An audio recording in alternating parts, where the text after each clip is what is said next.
What it do, everybody? This is Junior Zamron coming at you from Ukiah, California for another edition of Baseball, Bobbleheads, and Brews. On today's show, we're going to be talking about a giant legend. Then we're going to be talking about bobbleheads from our good friends at AGP. And finally, we're going to be talking about a brew from the city by the bay. In the words of referee Mills Lane, let's get it on!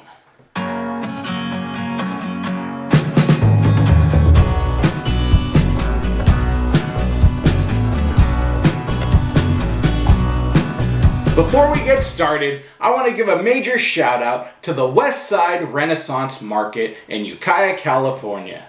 They're our go-to spot when we're looking for brews to feature on the show. If you're ever traveling through Mendocino County, stop in and say, "What's up, Shotty?" He'll hook you up and find what brew fits your taste perfectly.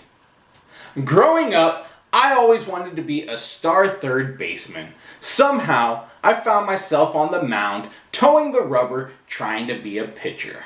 It could have been my intimidating size, or the fact that I threw really hard. Either way, I tried to play both positions. As a kid, I never really got a normal jersey number. It was always the largest number that was available for the largest jersey size. I really wanted to be 11 or 12, but the only one available to me was the jersey 27. I was told that Hall of Fame pitchers like Catfish Hunter and the great Juan Marichal wore the number 27. So I started searching out VHS tapes to study and emulate both of them. Juan Marichal was known as the Dominican Dandy and is a Hall of Fame pitcher that pitched for the Red Sox, Dodgers, but most notably the San Francisco Giants. Juan is a 10-time All-Star, has 243 career victories, and was deemed the greatest pitcher of the 1960s, winning a fabulous 191 games.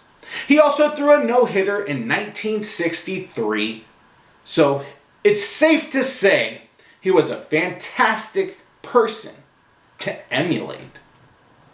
Juan Marichal was the first Dominican-born player inducted into Cooperstown back in 1983. He also had his jersey retired by the Giants in 1975. Then, in 2005, he was honored with his very own statue depicting his famous high leg kick outside of AT&T Park. That's the same leg kick that I tried to copy as a kid, and you better believe I fell over multiple times. The Giants then honored him with a special jersey that said Gigantes on it, or Giants in Spanish. They continue to wear that jersey to this day as MLB continues to honor the contributions of Latin America to the game of baseball. I've met Juan multiple times and heard some really cool stories from him live in person. I talked about it on my debut for the Bobble Bros podcast, and my favorite one is from 2015, 10 years after they honored him with the statues. The Giants gave a replica version away at a special event called Los Gamers Day. Fans were lucky enough to ask questions, and I was one that was selected. They gave me an additional giveaway, and I was like, why do I want two of the same thing? That's until my brother-in-law told me, you better open that, it might be a variant. To my surprise, it was autographed by Juan Marichal and authenticated by MLB. Another fan asked him what was his most memorable game he ever pitched. He replied with the 16-inning complete game against Warren Spahn. He said that his manager Alvin Dark wanted to take him out of the game, and he looked at his manager and said, "You see that old guy over there? If he's out there, I'm out there." He then had to wait for his teammates to distract his coach, and he ran out on the field in the top of the 16th inning. When the inning was done, he was walking in and told his teammate, the great Willie Mays, "I think Skip's gonna be mad at me for that one." The say-hey kid told him, "Don't worry, I got you. I'll end the game." And that's exactly what he did, hitting a walk-off home run, ending the greatest game ever pitched. Juan had a controversial moment back in 1965 when he hit Dodger catcher John Roseboro in the head with his bat.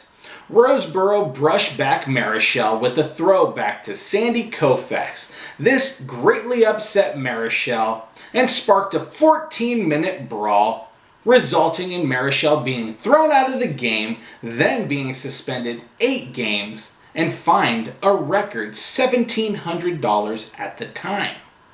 Roseboro and Marichal eventually became friends and amends were made. I will forever be grateful for the moments that I've shared with the Dominican dandy. He was definitely a leg above pitchers of his decade and cemented a legacy that will be remembered always.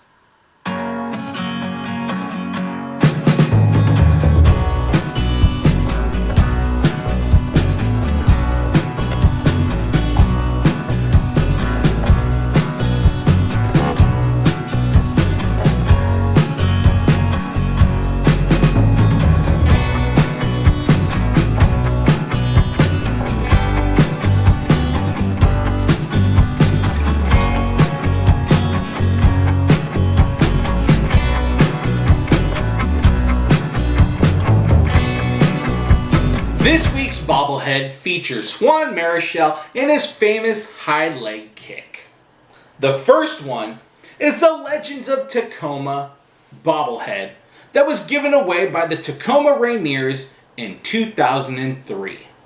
It's a part of a 3 bobblehead set which also includes King Felix and Gaylord Perry. It was given away to season ticket holders, and there's roughly 500 of them out there. It's made of ceramic and features some of the best paint job ever. It's put together by our friends at AGP. The two-tone paint on the cream-colored Tacoma jersey really pops. Then we also have the San Francisco Giants version, also given away in 2003 to 10,000 fans. It has a fat boy style to it, and it's made of resin because it's slightly lighter than its Tacoma counterpart. It sits at 8 inches tall and has a nice little feature where it can remove from the base. You normally don't see that on many bobbleheads out there. I was lucky enough to have this bobblehead signed by Juan 5 years ago thanks to my wife who got me a meet and greet for my birthday. I have all but one bobblehead for Juan, except a retail Bobble Dobble version from AGP. If y'all are listening out there, help a brother out so he can finish his collection.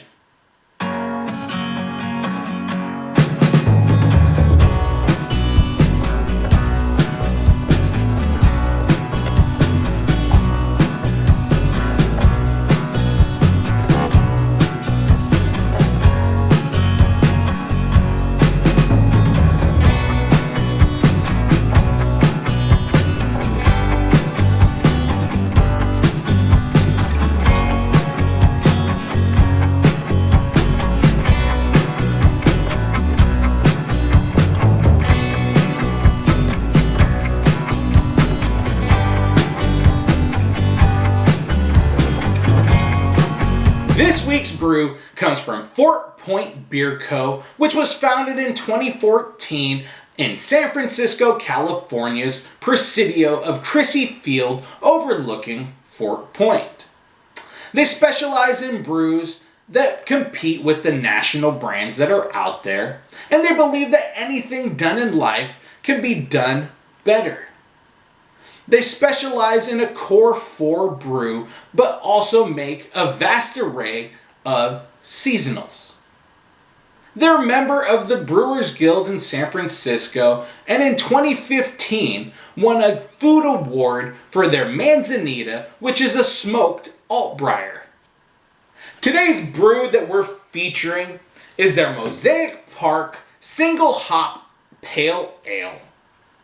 It sits at 4.7% alcohol by volume, making it a very subtle pale ale.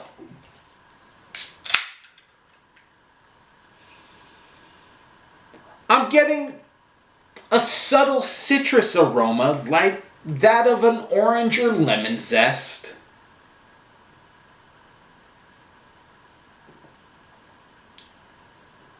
It's not hoppy at all and has a very crisp finish.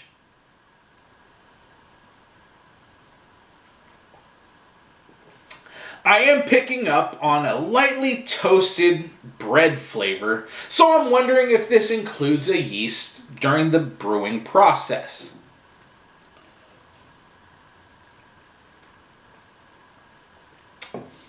It drinks like one of my favorite brews from the Altamont Beer Work, which is a lager, and it's quite surprising because when I think about pale ales, I think about Sierra Nevada, which was my first legal beer, and it was terrible. When I think of pale ales, I think of something really, really heavy, and surprisingly here from Fort Point, they were able to make a light, refreshing pale ale.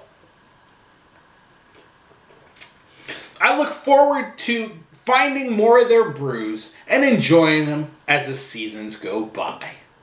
I'm going to leave a link in the description below, linking you back up with AGP so you can check out all their bobbleheads and some of the cool stuff they have coming out. Then I'm also going to link you up with Fort Point Beer Co. That way you can track down their brew in your hood. Then I'm also going to leave the directions to Westside Renaissance Market. That way if you're in my neck of the woods, you can check them out. I encourage everybody to continue to like and subscribe to the channel because we're getting so close to 70 subscribers and we're going to be giving away our Triple B swag bag on Black Friday. There's going to be some brewery items in there as well as some surprises. I want to thank everybody for joining us today and we'll see you next time on Baseball, Bobbleheads, and Brews.